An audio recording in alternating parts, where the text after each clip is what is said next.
रामचन्द्राय जनकराजजामनोहराय मामकाभीष्टदाय महितमङ्गलम्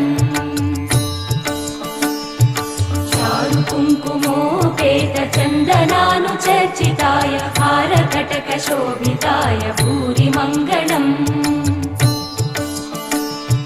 विमलरूपाय विविधवेदान्तवेद्याय सुजनचित्तकामिताय सुभगमङ्गलम् रामदासमृदुलहृदय तामरसनिवासाय स्वामि भद्रगिरिवराय दिव्यमङ्गलम्